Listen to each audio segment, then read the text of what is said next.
Você já parou para pensar que o nosso Sol, que já parece gigantesco, é só um pontinho perdido no meio de um oceano de estrelas? E que esse oceano, por sua vez, é apenas uma ilha entre trilhões de outras ilhas cósmicas espalhadas pelo universo? Hoje, a gente vai falar justamente sobre essas ilhas, as galáxias, o lugar onde nascem estrelas, onde moram sistemas planetários inteiros, e onde, no coração, quase sempre se esconde um buraco negro supermassivo. Se você acha que a Via Láctea é grande, espera até descobrir que ela é só mais uma num universo tão abarrotado de galáxias, que a nossa mente simplesmente não foi feita para lidar com esses números. Neste vídeo, você vai entender o que é de fato uma galáxia, por que elas são tão importantes para a existência de tudo o que a gente conhece, e como, no centro delas, monstros invisíveis com milhões ou bilhões de massas solares controlam essa dança cósmica. Então já aproveita, se acomoda aí na sua nave, deixa o like para fortalecer o canal e se inscreve no Além da Órbita para continuar explorando aqui o universo com a gente. Agora vamos começar. O que afinal é uma galáxia? Quando você olha para o céu numa noite bem escura, parece que está vendo um monte de estrelas soltas no nada. Mas isso é meio enganoso. Na prática, a gente está olhando de dentro de um enorme sistema cósmico, tão grande que a mente quase trava só de tentar imaginar. Uma galáxia é um sistema gigante, formado por estrelas, gás, poeira e uma coisa misteriosa chamada matéria escura. Tudo isso amarrado pela gravidade, como se fosse uma cidade construída inteirinha com tijolos de luz. Cada galáxia pode ter de milhões até trilhões de estrelas. Imagina cada estrela dessas como um provável sistema, com seus planetas, luas, asteroides. Agora multiplica isso por bilhões. É esse o nível de absurdo que a gente está lidando quando fala de galáxias. A nossa casa, a Via Láctea, por exemplo, não é o universo. Ela é só uma dessas estruturas colossais. E o mais interessante, quase todas as galáxias grandes que a gente observa parecem ter, lá no centro, um buraco negro supermassivo. Não é qualquer buraco negro. A gente está falando de monstros com milhões ou até bilhões de vezes a massa do Sol, comprimidos num espaço relativamente pequeno em escala cósmica. Na Via Láctea, esse monstro atende pelo nome de Sagitários A. A gravidade dessas criaturas invisíveis ajuda a organizar o caos. Estrelas giram ao redor do centro galáctico, nuvens de gás se movimentam, órbitas se estabelecem. É como se um regente sombrio, escondido no meio da orquestra, mantivesse todo mundo tocando no tempo certo. Então, quando você ouvir a palavra galáxia, tenta imaginar isso. Um condomínio cósmico gigantesco, com milhões ou trilhões de estrelas, nuvens de gás onde novas estrelas estão nascendo, poeira que um dia pode virar planetas, um halo de matéria escura que a gente não vê, mas sente. E, bem no miolo, um buraco negro supermassivo comandando a dança. E o mais curioso, a nossa galáxia é só uma entre bilhões ou trilhões. Ou seja, se a Via Láctea já parece gigante demais, o universo está basicamente dizendo: relaxa, isso é só o bairro. Se essa noção já começou a explodir um pouco a sua cabeça, fica comigo, porque no próximo capítulo, a gente vai entrar mais fundo na arquitetura das galáxias, os tipos, formatos e como elas se organizam nesse universo lotado de estruturas colossais. Antes de continuar, só um lembrete rápido. Se o vídeo ainda está prendendo a sua atenção, se inscreve no canal Além da Órbita e ativa o sininho. A gente está crescendo agora, e cada inscrição faz uma diferença gigante para esse tipo de conteúdo continuar existindo por aqui. Agora que você já sabe o que é uma galáxia, vem a pergunta inevitável. Galáxias espirais. As estrelas de capa do universo. É nos braços em espiral que a festa acontece. Galáxias elípticas. Os gigantes silenciosos. Algumas das maiores galáxias conhecidas são elípticas monstruosas, que provavelmente cresceram devorando várias outras galáxias menores ao longo de bilhões de anos. Galáxias anãs. As coadjuvantes importantes. Galáxias irregulares. As vítimas do caos. Forma não é só estética. É passado, presente e futuro. E a Via Láctea, onde a gente mora, está no meio dessa história. Se essa viagem pelos tipos de galáxias te deu vontade de pegar um mapa do universo e sair explorando, deixa o like nesse vídeo e se inscreve no Além da Órbita. Isso ajuda demais um canal em crescimento a continuar trazendo conteúdo profundo e acessível sobre o cosmos. No próximo capítulo, a gente vai escalar tudo isso para o absurdo máximo e responder à pergunta: então, quantas galáxias existem? O universo é mais cheio do que parece.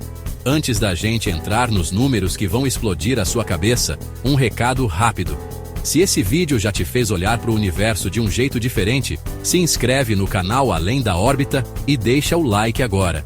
Isso ajuda muito um canal em crescimento a mostrar para o algoritmo que tem gente interessada em conteúdo profundo sobre o cosmos. A gente já entendeu o que é uma galáxia. Já conheceu os tipos principais. Agora vem a pergunta que realmente muda tudo. Quantas galáxias existem no universo observável? Se você pensa em algo como 1000, 1 milhão ou 1 bilhão, já adianto, você está chutando baixo. Durante muito tempo, as estimativas falavam em algo na casa dos centenas de bilhões de galáxias. E isso já seria completamente absurdo. Mas, com observações mais profundas, alguns estudos começaram a sugerir que talvez a conta chegue a trilhões de galáxias. Trilhões. Cada uma com milhões, bilhões ou trilhões de estrelas. É o tipo de número que deixa de ser um número e vira um conceito abstrato. O truque do campo profundo. Mas como é que a gente chega nessas estimativas? Não dá para sair contando galáxia por galáxia, né? A sacada é a seguinte: os astrônomos apontam telescópios como o Hubble ou o James Webb para uma região minúscula do céu, tão pequena que, para você ter ideia, se você pegasse a lua cheia e recortasse um pedacinho do tamanho da cabeça de um alfinete, segurando com o braço esticado, é mais ou menos esse pedacinho. Numa área ridiculamente pequena como essa, onde o olho humano não vê praticamente nada, os telescópios ficam horas, dias, coletando luz. O resultado? Uma imagem lotada de pontos de luz que não são estrelas, são galáxias inteiras. Cada minúsculo pontinho, bilhões de estrelas. Em muitos casos, bilhões de chances de planetas. E quem sabe, bilhões de oportunidades para a vida. A partir dessa amostra microscópica do céu, os astrônomos extrapolam para o resto da esfera celeste. É como tirar a média de um bairro para estimar a cidade inteira, só que em escala cósmica. Grãos de areia e estrelas. Tem uma comparação clássica que você provavelmente já ouviu. Existem mais estrelas no universo do que grãos de areia em todas as praias da Terra. Ela não é só uma frase de efeito. Em termos de ordem de grandeza faz sentido. Quando você junta centenas de bilhões ou trilhões de galáxias, cada uma com bilhões ou trilhões de estrelas, é tanta estrela que o cérebro simplesmente desiste de visualizar. E aí vem um detalhe importante. Não estamos falando do universo inteiro, e sim do universo observável. A parte que a luz conseguiu alcançar a gente desde o Big Bang até agora. Ou seja, pode ter muito mais para além do que a gente consegue ver. Agora pensa comigo. Nós vivemos em um planeta que gira em torno de uma única estrela, numa galáxia que é só uma entre bilhões ou trilhões de outras, num universo onde as estruturas gigantescas se repetem por todo lado. Quando a gente aceita esses números, a pergunta muda. Em vez de, será que existe vida em outro lugar do universo? A pergunta passa a ser, como seria possível não existir vida em mais lugar nenhum? Só que aí, entra uma ironia cósmica. Até hoje, com toda essa imensidão, a única vida que a gente conhece é a nossa. Esse contraste entre um universo abarrotado de galáxias, estrelas e planetas, e o silêncio absoluto de qualquer confirmação de vida fora da Terra, é o que alimenta debates como o paradoxo de Fermi e ideias como a floresta escura. Temas que, sim, combinam demais com o além da órbita e com o que a gente ainda vai explorar por aqui. O universo não é vazio, ele é lotado. A ideia de espaço vazio é meio enganosa. Claro, em escalas humanas, o espaço é vazio pra caramba.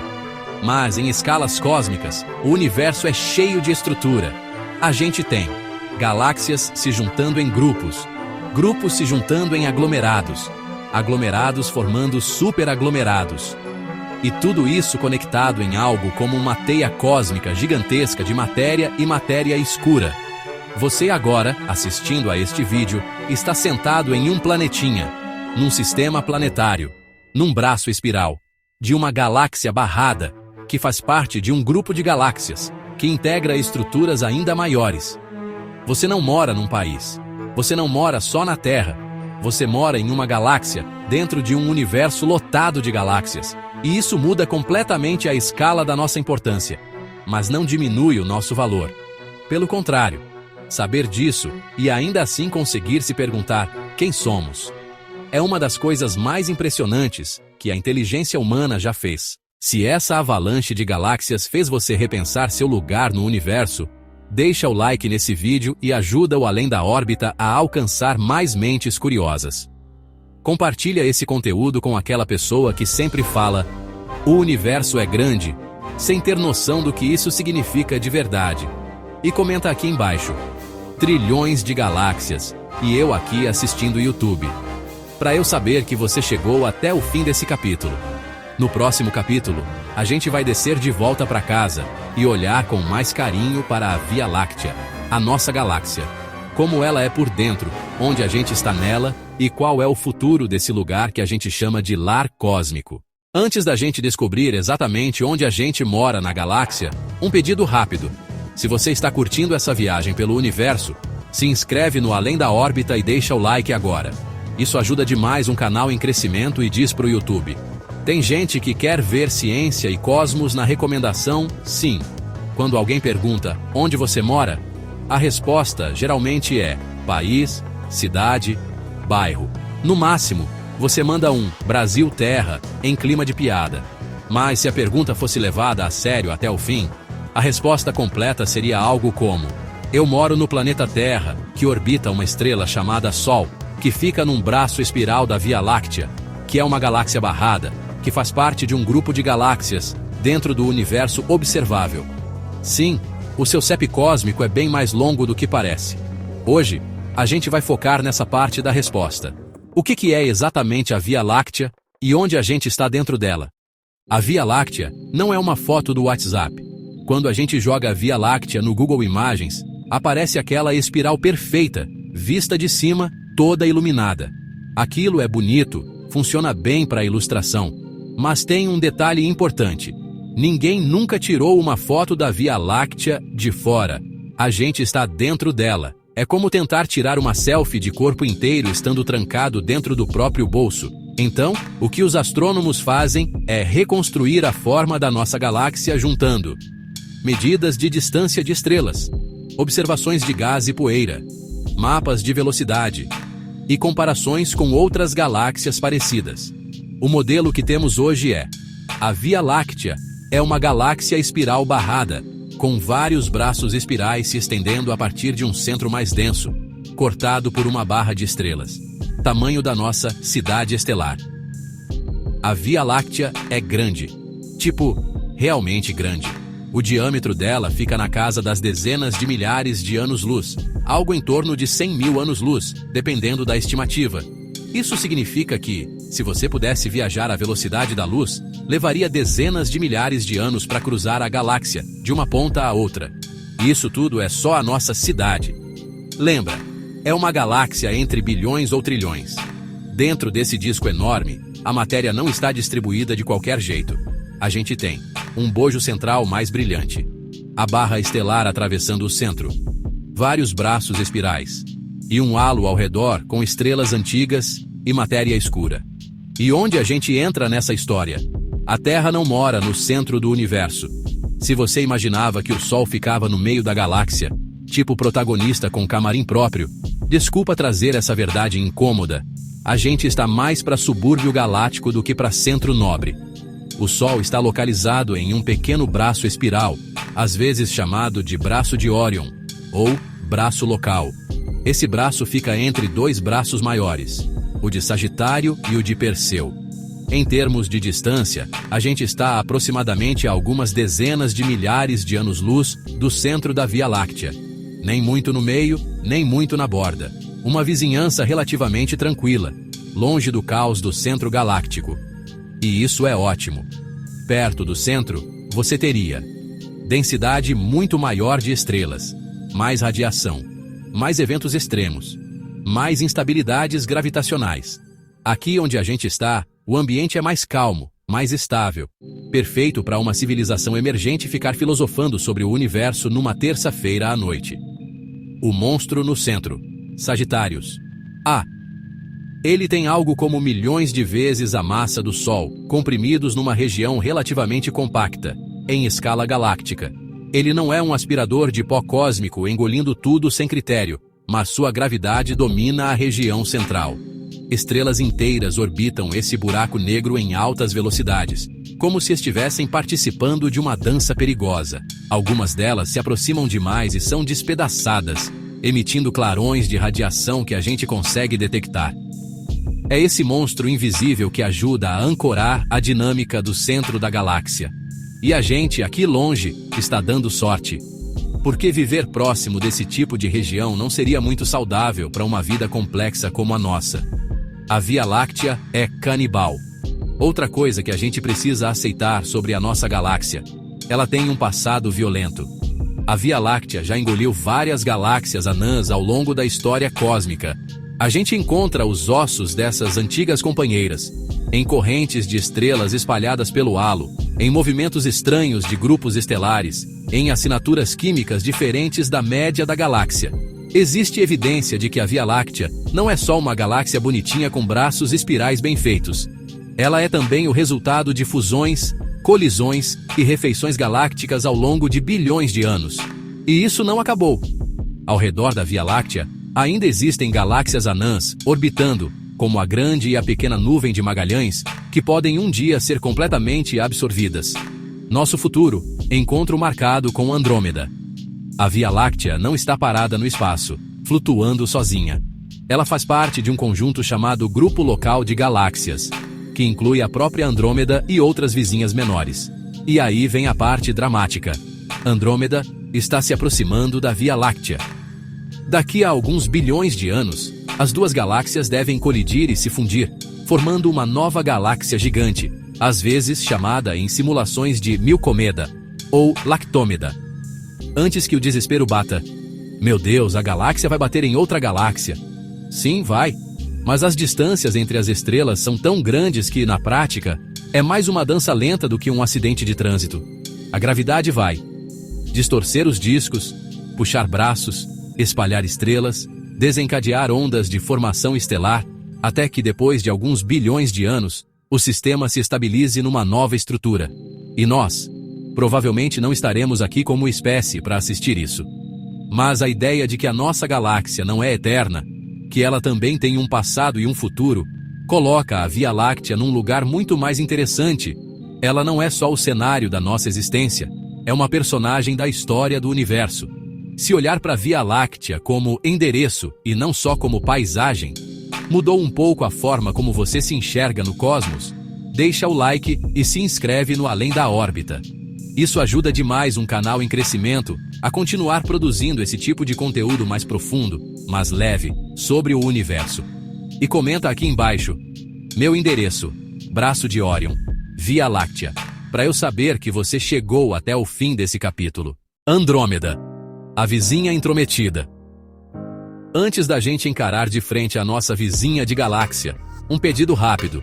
Se você gosta dessa mistura de ciência, história do universo e um pouquinho de drama cósmico, se inscreve no Além da Órbita e deixa o like agora. Isso ajuda muito um canal em crescimento a aparecer nas recomendações e manter esse tipo de conteúdo vivo por aqui.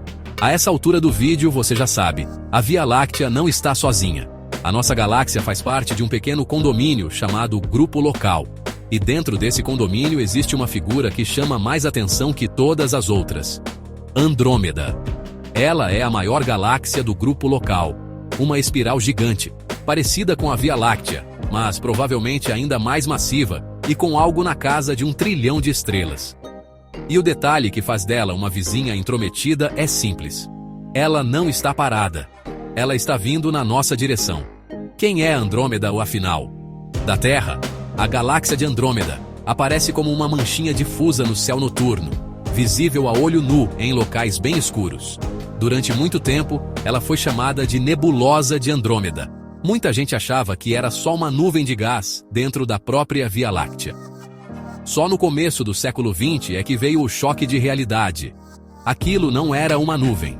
era uma galáxia inteira, externa à Via Láctea. Hoje, a gente sabe que Andrômeda está a algo como 2,5 milhões de anos-luz de distância. Ou seja, a luz que você veria dela hoje começou a viagem muito antes dos humanos existirem. Ela é uma espiral gigantesca, com regiões de formação de estrelas, poeira, gás e um núcleo superbrilhante, onde provavelmente mora um buraco negro supermassivo com mais de 100 milhões de massas solares. É como olhar para uma versão tunada da Via Láctea. A vizinha que está vindo na sua direção, agora vem a parte que faz Andrômeda ser mais famosa do que outras galáxias. Ela está se aproximando da Via Láctea. Enquanto a maioria das galáxias do universo está se afastando da gente por causa da expansão do espaço, Andrômeda é uma das raras exceções. A gravidade entre ela e a Via Láctea é tão forte que as duas estão sendo puxadas uma em direção à outra. As medições mostram que Andrômeda está vindo na nossa direção a uma velocidade de centenas de milhares de quilômetros por hora. Em escala humana, isso é absurdo. Em escala cósmica, é terça-feira. Durante muitos anos, a história oficial era: a Via Láctea e Andrômeda vão colidir daqui a cerca de 4 a 5 bilhões de anos. Essa previsão vinha de simulações usando os dados da velocidade radial de Andrômeda e estimativas do seu movimento lateral, combinadas com a gravidade de todo o grupo local. Plot twist. Talvez não seja um impacto tão certo assim, só que a ciência tem essa mania maravilhosa de revisar as próprias certezas. Estudos mais recentes, usando dados ainda mais precisos de missões como o Gaia e refinando os efeitos gravitacionais de outras galáxias do grupo local, como a Galáxia do Triângulo e a Grande Nuvem de Magalhães, sugerem que a história pode ser menos simples do que colisão garantida. Em vez de um impacto praticamente certo em 4, 5 bilhões de anos, algumas simulações mais novas indicam algo como pouca chance de colisão direta nos próximos bilhões de anos. Cerca de 50% de chance de fusão dentro de um intervalo maior de tempo, na casa dos 10 bilhões de anos. Ou seja, não é mais aquela certeza absoluta de vai bater e pronto. Virou mais um cara ou coroa cósmico. Mas tem um detalhe importante. Independente desse desenrolar específico, tanto a Via Láctea quanto Andrômeda fazem parte de uma dança gravitacional de longo prazo. Ao longo de dezenas de bilhões de anos, as galáxias do grupo local devem sim acabar se juntando em uma estrutura maior. Então, Andrômeda pode até estar sendo menos intrometida do que a gente achava, mas o drama não acabou. E o que aconteceria numa fusão de galáxias? Aqui vem a parte que parece filme de desastre, mas é bem menos apocalíptica do que o nome sugere. Quando duas galáxias como a Via Láctea e Andrômeda se encontram, elas não viram um acidente de carro cósmico cheio de estrelas batendo umas nas outras. As estrelas estão tão afastadas entre si que a chance de duas colidirem direto é ridiculamente pequena. O que rola é outra coisa. Os discos das galáxias são deformados, puxados e esticados pela gravidade. Muitas estrelas são atiradas para órbitas novas, algumas sendo arremessadas para regiões mais externas. O gás que sobra pode ser comprimido, acendendo novos surtos de formação estelar.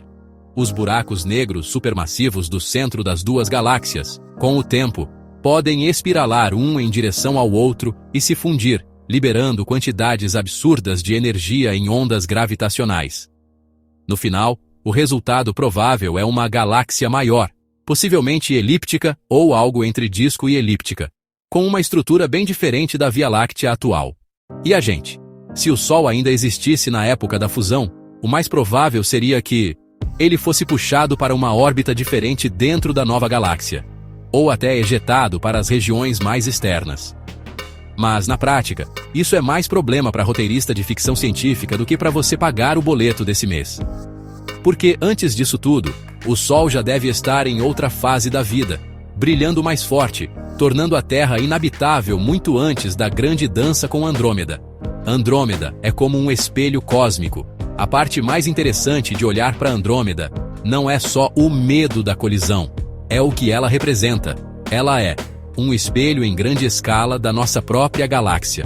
Uma prévia do nosso futuro distante, mesmo que os detalhes exatos ainda sejam incertos. Uma lembrança constante de que a Via Láctea faz parte de algo maior. Um sistema em movimento, em transformação constante.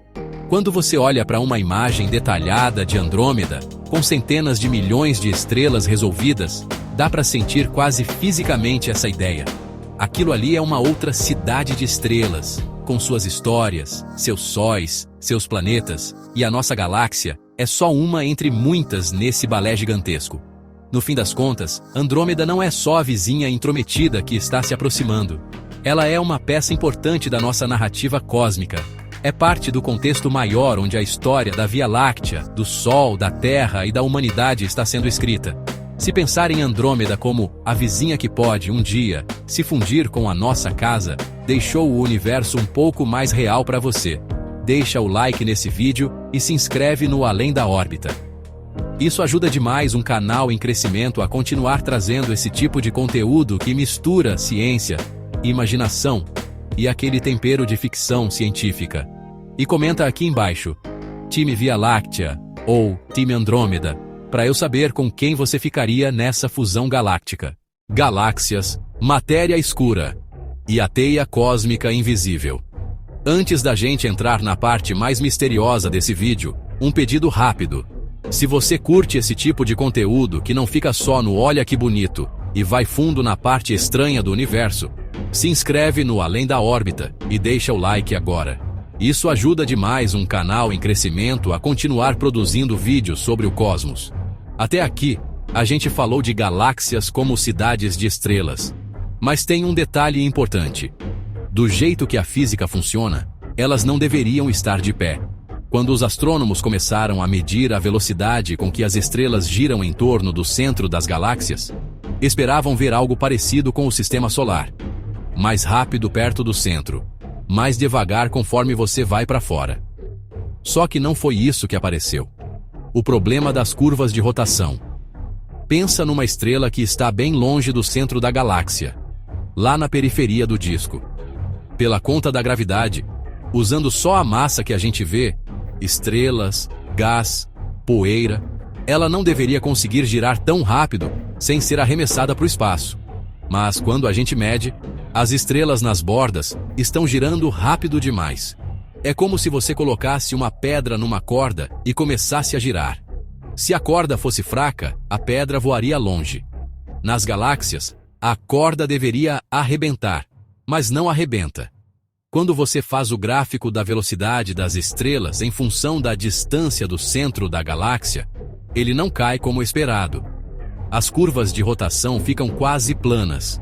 Isso significa, tem mais gravidade segurando tudo do que a matéria visível consegue explicar.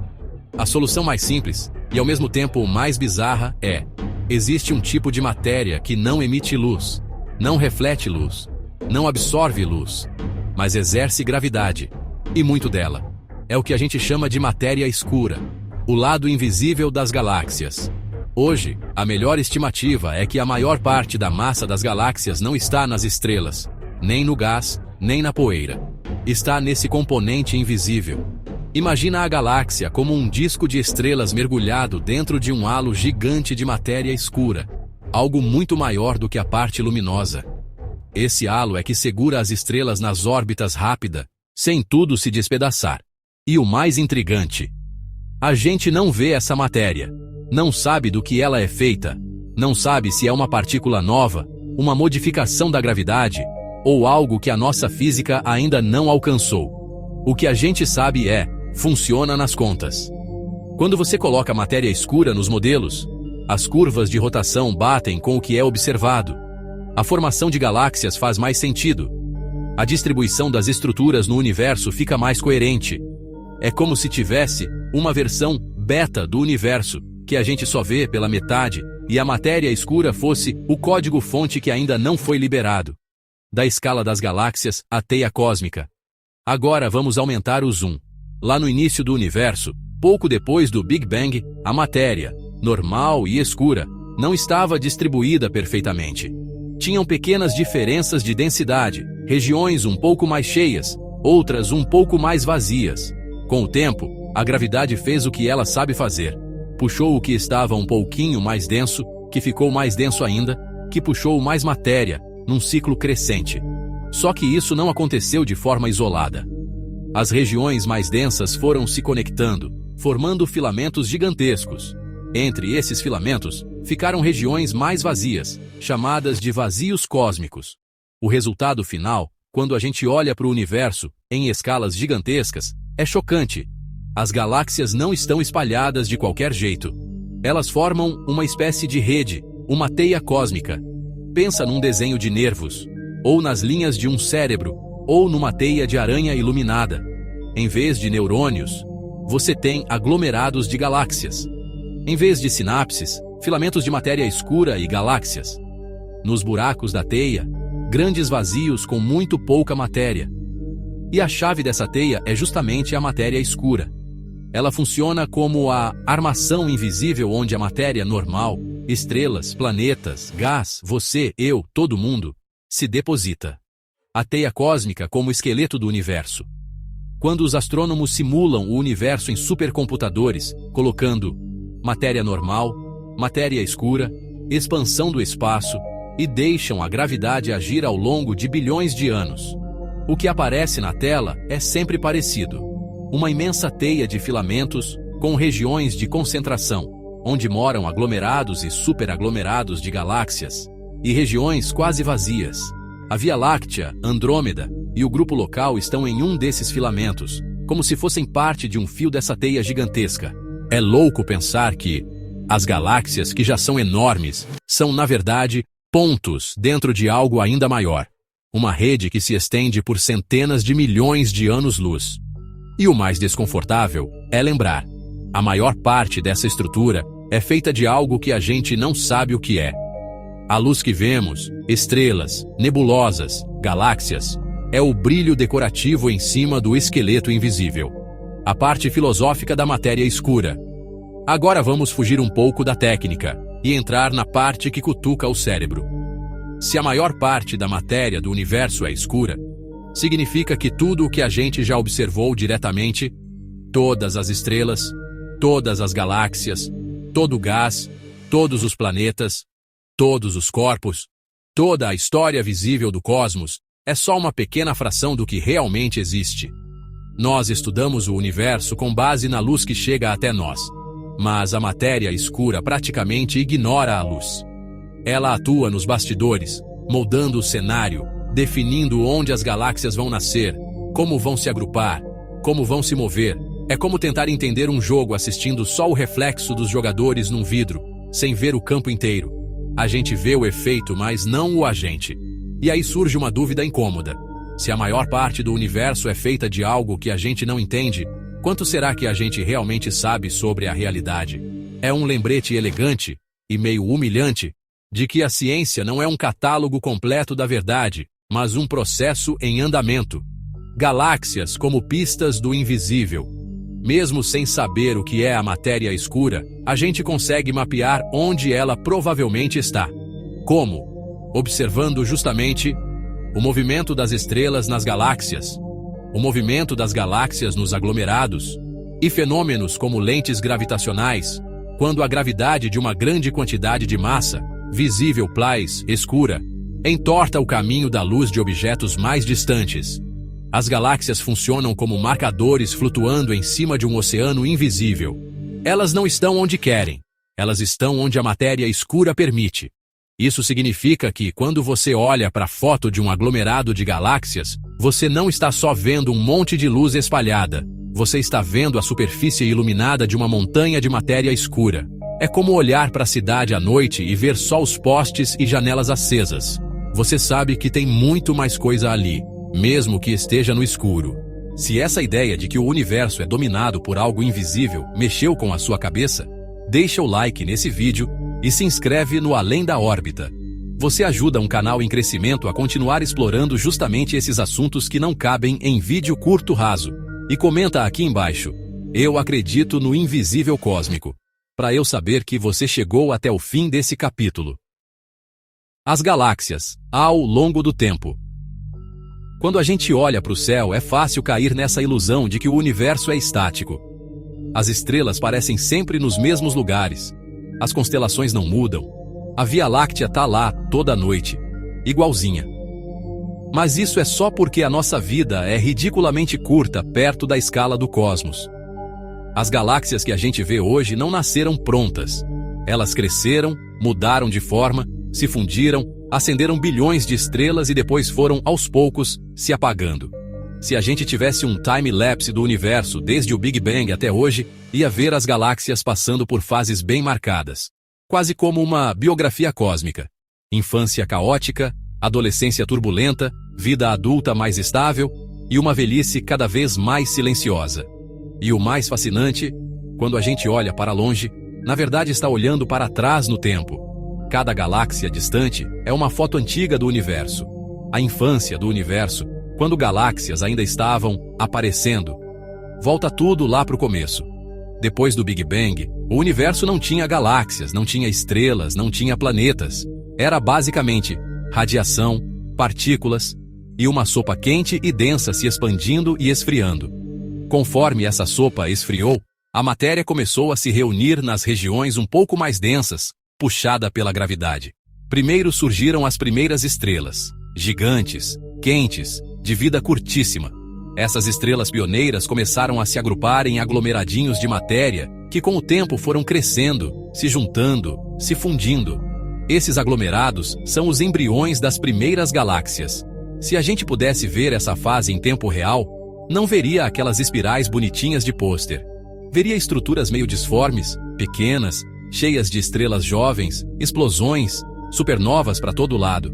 Telescópios como o Hubble e, mais recentemente, o James Webb, conseguem enxergar algumas dessas galáxias tão distantes que a luz delas saiu de lá quando o universo ainda era bebê. É quase como folhear o álbum de infância do cosmos. A adolescência galáctica, caos, encontros e muitas estrelas.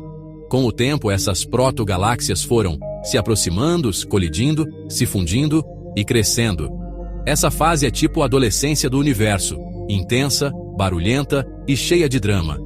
As colisões galácticas não são batidas frontais de estrelas, mas encontros gravitacionais que distorcem discos, arrancam caudas de matéria, comprimem nuvens de gás e disparam surtos de formação de estrelas. Nessa época, o universo era muito mais ativo do que hoje em termos de nascimento de estrelas. O ritmo era absurdo. Aquele gás primordial estava sendo convertido em estrelas numa escala industrial. É nessa fase que muitas galáxias ganharam a forma que a gente reconhece hoje. Algumas se organizaram em espirais, outras cresceram tanto em fusões que acabaram virando elípticas gigantes, outras ficaram mais irregulares, resultado de encontros violentos. Se o universo tivesse um gráfico da taxa de formação estelar ao longo do tempo, o pico ficaria lá atrás, há bilhões de anos. Hoje, esse ritmo já caiu bastante. As galáxias estão mais calmas, ou cansadas. A vida adulta. Quando as galáxias começam a se acalmar, depois da fase caótica de crescimento, fusões e surtos de nascimento estelar, muitas galáxias entram numa espécie de fase adulta.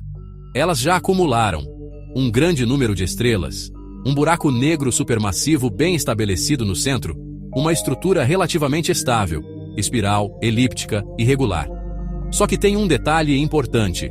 O combustível para formar novas estrelas começa a acabar. Estrelas nascem a partir de grandes nuvens de gás frio. Quando esse gás vai sendo consumido, aquecido, jogado para fora ou perturbado por explosões e ventos estelares, a galáxia fica com cada vez menos matéria-prima para continuar esse ciclo.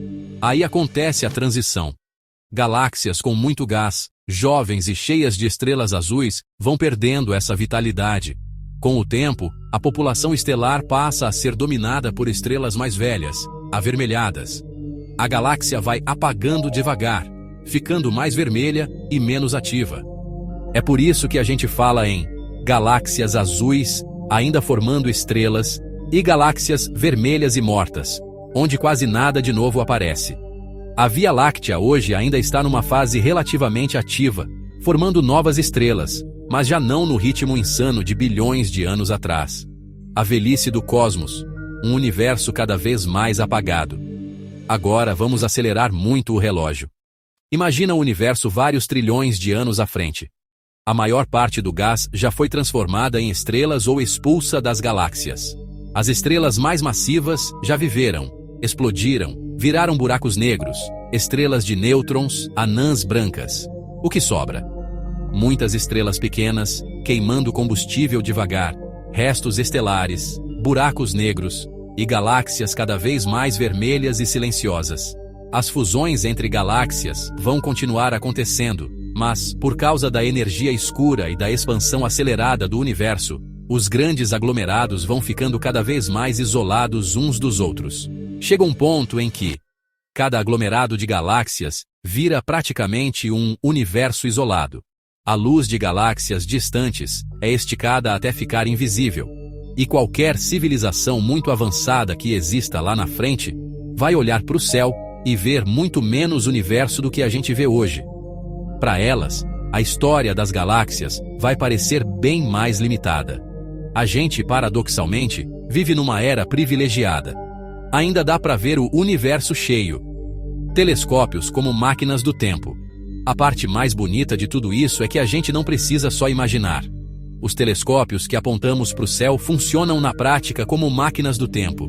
Quando você observa uma galáxia próxima, você está vendo uma fase mais recente da vida dela. Quando observa uma galáxia extremamente distante, você está vendo uma versão jovem do universo, quando as galáxias ainda estavam crescendo, colidindo e se reorganizando. Cada distância é uma janela diferente da biografia cósmica. É por isso que os astrônomos conseguem montar essa história. Não é porque eles viajaram no tempo, mas porque o próprio universo guarda o passado na luz que ainda está chegando até nós. Se essa ideia de que as galáxias têm infância, adolescência, vida adulta e velhice fez você olhar para o céu com outros olhos, deixa o like e se inscreve no Além da Órbita. Você ajuda um canal em crescimento a continuar produzindo esse tipo de conteúdo longo, detalhado e, ao mesmo tempo, acessível. Escala absurda. Tenta fazer o seguinte exercício mental. Imagina a Terra. Agora afasta um pouco. Vê o Sistema Solar. Afasta mais. A Via Láctea. Mais um pouco. O grupo local de galáxias. Continua afastando. Superaglomerados, filamentos, a teia cósmica inteira. Chega uma hora em que qualquer noção de tamanho desiste de acompanhar. Os números que a gente usa para descrever o universo são tão grandes que deixam de ser números e viram quase poesia matemática. Distâncias em milhares, milhões, bilhões de anos-luz, centenas de bilhões ou trilhões de galáxias, cada uma com bilhões ou trilhões de estrelas. Tudo isso distribuído numa teia invisível de matéria escura que se estende por centenas de milhões de anos-luz. Se o universo fosse um livro, a galáxia seria só uma palavra. O Sistema Solar, uma letra. A Terra, um pontinho de tinta. E você? Um átomo desse pontinho. E ainda assim, é desse átomo que vem a pergunta: o que é tudo isso? Essa é a parte mais absurda da escala. Não só o universo é gigante, como ele também se tornou consciente de si mesmo, por meio de criaturas que vivem num grão de poeira em órbita de uma estrela comum. Da nossa rua ao universo observável, vamos reconstruir a escala passo a passo, rapidinho. Você está em um planeta que orbita uma estrela, que é só uma entre centenas de bilhões dentro da Via Láctea, que é só uma das galáxias do grupo local, que por sua vez faz parte de um aglomerado maior, que se conecta a outros aglomerados em filamentos da teia cósmica, que juntos formam o que a gente chama de universo observável. E ainda tem a pegadinha. Observável não significa total, significa só a parte do universo cuja luz teve tempo de chegar até aqui. Ou seja, além desse horizonte pode ter muito mais. Outros filamentos, outras teias, outras regiões de espaço que para nós são invisíveis e talvez sempre serão. O paradoxo da insignificância é importante. À primeira vista, isso tudo parece esmagador. Se existem trilhões de galáxias, com trilhões de estrelas, com trilhões de chances de planetas. O que é uma única pessoa, vivendo alguns anos, num planeta qualquer, de uma estrela comum, de uma galáxia mediana? Parece convite para crise existencial. Mas dá para virar esse pensamento ao contrário. Justamente porque a escala é tão absurda, o fato de você existir e se perguntar sobre isso é ainda mais impressionante. Você não é o centro do universo. Nem a Terra é, nem o Sol, nem a Via Láctea. Mas você faz parte de uma espécie que desenvolveu ciência, construiu telescópios, aprendeu a ler a luz de estrelas distantes, reconstruiu a história das galáxias e descobriu que vive num universo em expansão, cheio de matéria escura, teias cósmicas e estruturas em todas as escalas. Em um cosmos indiferente, cheio de galáxias, você é um raro ponto de curiosidade ativa. Agora vamos amarrar tudo o que você acabou de ver nesse vídeo como se fosse a última página de um livro que você acabou de devorar. Você descobriu que galáxias são cidades cósmicas gigantes, com estrelas, gás, poeira e matéria escura, todas presas pela gravidade. Elas podem ser espirais, elípticas, irregulares, anãs, cada tipo carregando uma história diferente de colisões, fusões e evolução. O universo não é um espaço vazio com algumas luzinhas perdidas. É um oceano com bilhões ou trilhões de galáxias, cada uma com seus próprios sóis e possíveis mundos. A nossa casa, a Via Láctea, é uma espiral barrada com um buraco negro supermassivo no centro e um endereço bem específico, um braço espiral chamado Braço de Órion, numa vizinhança até que tranquila. Você conheceu Andrômeda, a vizinha intrometida, maior que a Via Láctea, vindo na nossa direção em uma dança gravitacional que pode, daqui a bilhões de anos, resultar numa fusão colossal. Viu que as galáxias não estão sozinhas. Elas vivem mergulhadas num halo de matéria escura, que não vemos, mas sentimos pela gravidade, e que se organiza numa gigantesca teia cósmica, conectando aglomerados e superaglomerados numa estrutura que parece o esqueleto do universo. E entendeu que as galáxias mudam com o tempo. Nascem em um universo jovem, explosivo e caótico. Passam por fusões. Maturam. Param aos poucos de formar estrelas e caminham para uma velhice cósmica cada vez mais silenciosa. No fundo, esse vídeo inteiro foi uma resposta expandida a uma única pergunta: onde exatamente eu existo? A resposta não cabe numa linha de endereço. Ela ocupa bilhões de anos, trilhões de estrelas e uma teia cósmica inteira. Você existe em uma galáxia que não é especial, em um braço espiral que não é o principal, em torno de uma estrela que não é famosa, num planeta que, em escala cósmica, é um pedaço de poeira. E mesmo assim, é aqui que o universo ganhou voz para dizer: eu existo, eu sou grande demais, e ainda assim estou sendo estudado. Isso não diminui você. Coloca você no lugar certo, nem centro, nem nada. Parte de algo gigantesco, misterioso e em andamento. Um convite para continuar curioso. Esse vídeo termina aqui, mas a história das galáxias não. Ainda tem perguntas enormes abertas. O que exatamente é a matéria escura? A energia escura vai mesmo isolar os aglomerados para sempre? Quantas dessas galáxias têm planetas habitáveis? Quantas têm vida? Quantas têm civilizações olhando para o céu se perguntando as mesmas coisas que você? A gente ainda não sabe. É justamente isso que torna o universo tão viciante. O que você assistiu hoje é só a primeira camada de um tema que dá para explorar por anos. Dá para falar só das colisões de galáxias, só dos buracos negros centrais, só dos aglomerados e das lentes gravitacionais, só da busca por vida em outras galáxias, e por aí vai. E é aqui que entra o convite. Se esse vídeo te fez olhar para o céu com um pouco mais de respeito e curiosidade, se fez você sentir aquele friozinho entre insignificância e privilégio, você é exatamente o tipo de pessoa que esse canal quer por perto. Curiosidade é o motor que move tudo isso. Se você chegou até aqui, sério, obrigado por dedicar esse tempo da sua vida para pensar em algo maior do que boletos e feeds infinitos. Se ainda não fez isso, deixa o like, se inscreve no Além da Órbita e manda esse vídeo para alguém que sempre curtiu o universo, mas nunca parou para entender o tamanho real da brincadeira. Porque a verdade é simples e enorme ao mesmo tempo. O universo é absurdo. E a gente acabou de dar só mais um passo para entender por quê. Nos vemos no próximo vídeo. Até lá, cuida bem do teu pequeno ponto azul. Ele é minúsculo na escala das galáxias, mas é tudo o que a gente tem para chamar de casa.